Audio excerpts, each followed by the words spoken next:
All right. If you haven't found African Stream, uh, look it up on YouTube and subscribe to it. It's uh, you know something that that people on the African Stream have pointed out, and others have pointed out as well, is you know how Africans have all these Western names like Jacob, Mark, uh, you know, uh, French names, uh, English names, you know, you name it, and you know, you have uh, people in China with uh, with Western names. You know, my I have a Western name, but it's because I was adopted, so that's uh, that's different. Uh, but it's something that occurred to me years ago. I was like, I found it funny. I found it weird. Uh, you know, uh, to hear that somebody who had migrated from Africa coming to the U.S. and their name is some Western name. You know, especially when uh, especially when I learned a little bit about Africa. Not a lot, but I just found it weird. Um, you know, I didn't understand. I didn't understand later on when I found out about the colonialism and so on and so forth. I kind of accepted it, but it's like I was just watching a short from on African Stream, and uh, this African was saying, he needs a visa to travel around Africa. Yet Americans and people from Europe, once they get in, they don't need a visa. They just can move around without a visa. Now, how fucked up is that?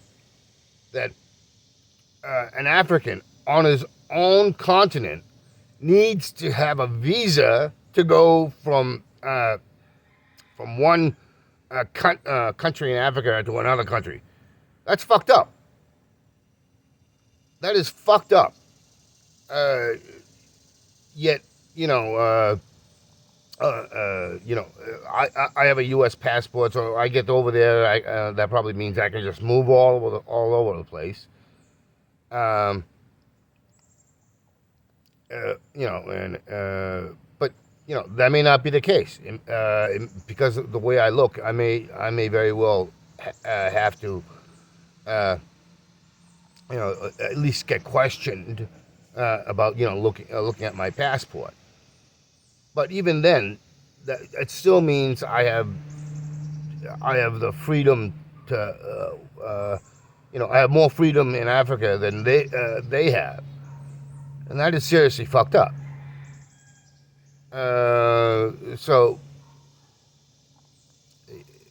you know that what the French do. The French in the West Africa and Sahel. They had control over over the monetary system, the banking system, the financial system. Their corporations extracted the raw materials like uranium, gold, uh, uh, and they have fossil fuels over there in Nigeria and other parts, and it was all controlled by the French. The uranium that the French extract, that powers 1 out of 3 light bulbs in France. in Niger, 80%, almost 80% of the people don't have fucking electricity. That's another thing that's fucked up. You know, and I've said before, neo means new, but it's not really new. They use neo-colonialism nowadays, but it's really not new. It's colonialism, straight out colonialism. And so this is another reason why I've said in the past videos, like the end of colonialism is bullshit. You know, down in Central America and South America, you know, and even in Mexico to a point. You know, you know, you have a lot of these European descendants who control the big businesses. You know, that control the banks, that control the manufacturing and real estate and the media. You know, they have their hooks into the so-called education system and everything else. So basically, and large portions of the largest portion of their political system are these European descendants. You know, that's still colonialism. And they're still wiping out the indigenous. It's a slow slaughter and slow murder. And they're, you know, rampaging around, destroying the environment and the ecosystem. So this is why I say it's really colonialism. You know, you can call it neo-colonialism, new colonialism, or a new form of colonialism, but it's still colonialism.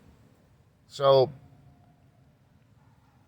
you know, and you know, something I've been finding out is that it's not just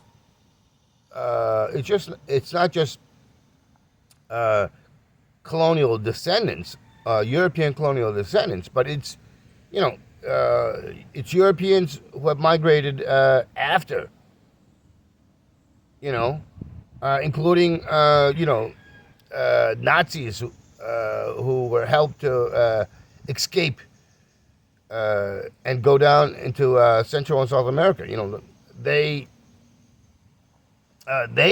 have gotten into positions of power. That, you know, it's,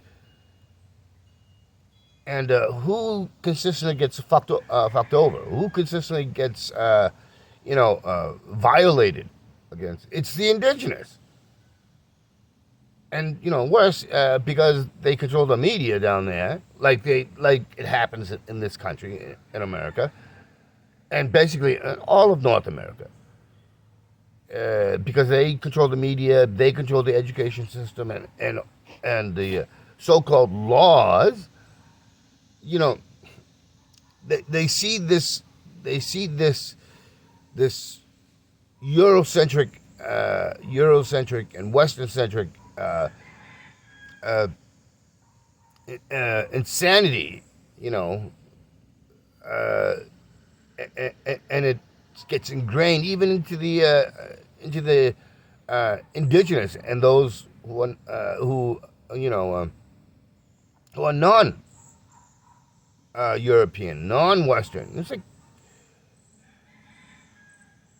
this is why I call America sick. This is why I call the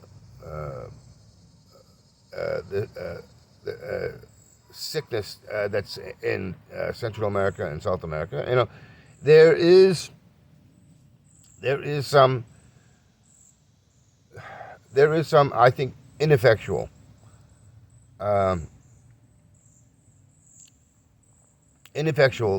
changes. Not really that much, you know, with the exception of Venezuela and Nicaragua and Cuba. Otherwise, you know, there's too much. There's too much neo-colonialism, and I think the best way for that is to get these Euro descendant and European uh, colonial people out of power. Get them out. Take away the levers of control that they have. Uh, and the same thing must happen here.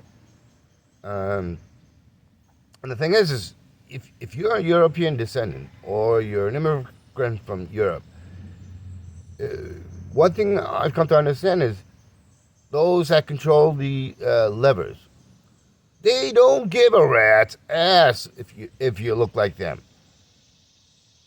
If you're European or you're a Euro descendant, they don't care. You know, skin color does not matter to them. They use that, but it boils down to class. Okay, those who have that control the levers of power, they see themselves as a class above all. And I repeat, a class above all, meaning that they believe themselves apart from everything and that they have the divine right to control. That is the problem. That is the problem. And they all need to be taken out. They all need to be pushed away, forced away, and kept away from the levers of power. And they have been doing this for centuries. And for centuries, we have collectively allowed them to continue. And largely because we are not, too many of us are not interested in getting ourselves informed, understanding the, that whole saying of knowledge is power. If you don't know what's happening, then you are ignorant. And if you are ignorant, then you don't have the power. And when you don't have the power, you can't do anything. But that has to be a collective thing.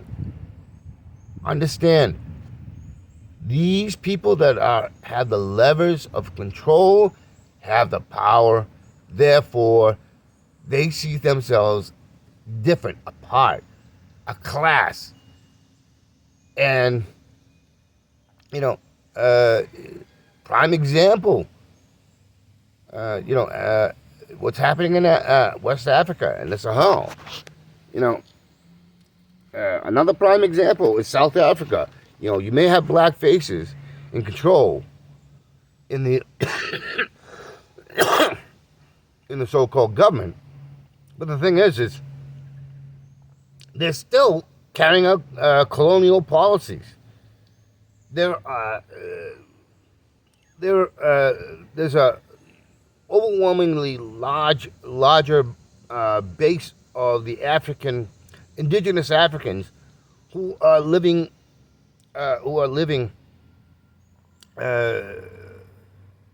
in a state that apartheid and colonialism had put them in.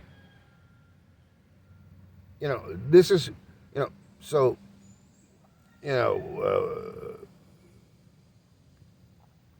Gabon, there was a coup, and I call it a coup because the general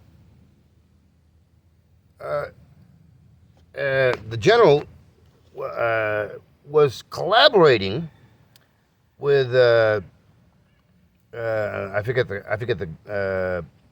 the traitorous asshole who was serving who was doing the neocolonial policies uh, and and uh, that favored the French ruling elites and other Western ruling elites.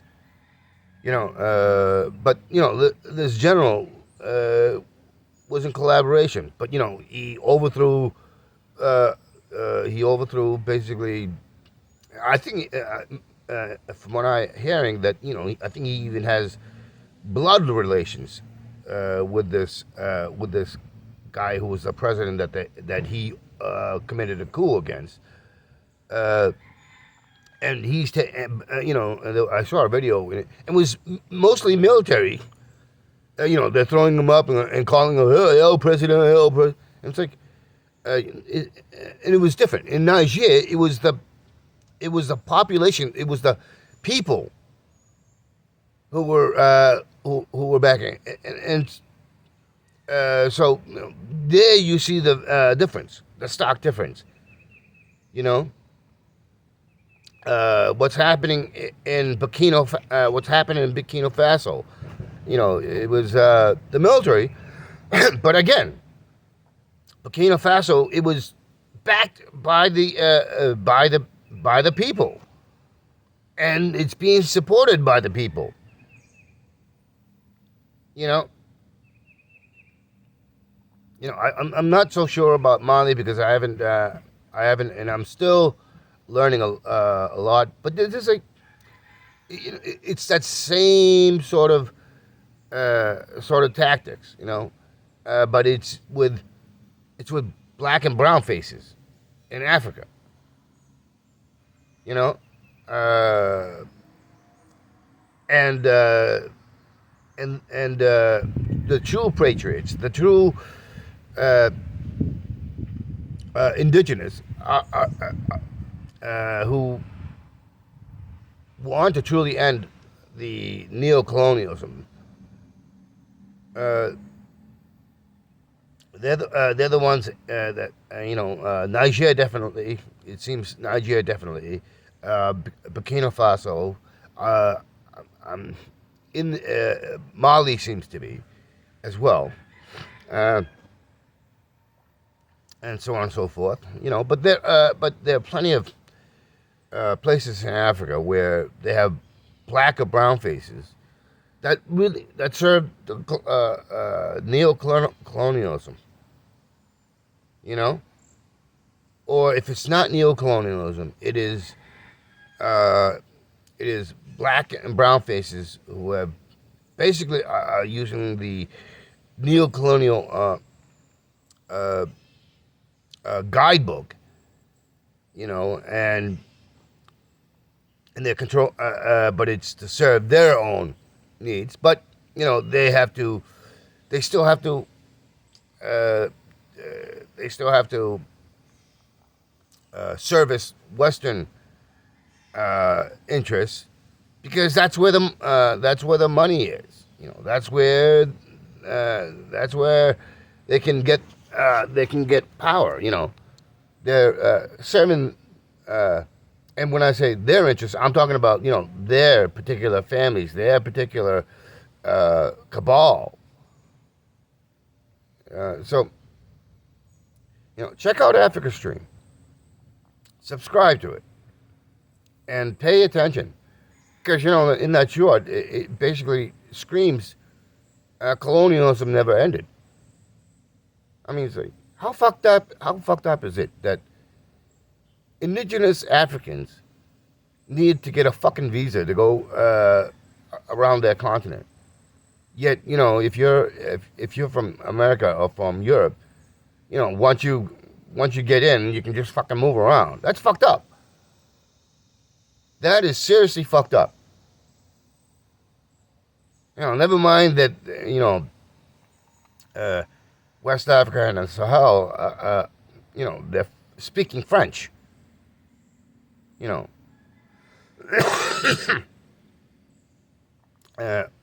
uh, basically, Africa is split up between the European powers. The French and the British. had more colonial control, and to this day they still have colonial control. Of course, the British are subservient to the U.S. ruling elites, so therefore, the colonial control is really the U.S. ruling elites. But again, we're talking about the ruling class. Okay, we're not talking about if you think that this benefits the overall Americans or the British or the French or the Germans or the Portuguese or the Spanish um, or the Dutch Netherlands or or in Switzerland, or if you think that or in Greece, if you think, or in Turkey for that matter, if you think it's serving the it's serving and giving tangible, real benefits for most of the population, right? In any significant way, that increases the financial well-being that some made-up triggered disaster that their ruling elites trigger, that it won't wipe out more than half, a quarter, a half, or more of their store of financial wealth. You get what I mean? It doesn't serve. It doesn't serve you. It doesn't serve most of. It doesn't serve most of you. 90%. 90%. It doesn't serve 90%. I think even some of the stuff that's happening nowadays, even those 10%, they're starting to. I think it's starting to cut into their financial security. So, it may not be enough for them to complain, or to get riled up enough to start doing things to go after the one percenters, who are truly among the ruling elites. But the point I'm making is it does not serve. And so, we need to stand in solidarity. We need to take down our ruling elites, get them out, because all they do is they don't produce anything. They do a fantastic job of producing division, of producing prejudice, or you can call it racism, producing fraud, that basically extracting at both ends, with the neocolonials outside, and they're doing similar things within the domestic front. This is why it's important to do that. This is why you do need to listen to what's taking place in Africa, and Africa Stream is a great source for that. So, anyways, check out Africa Stream.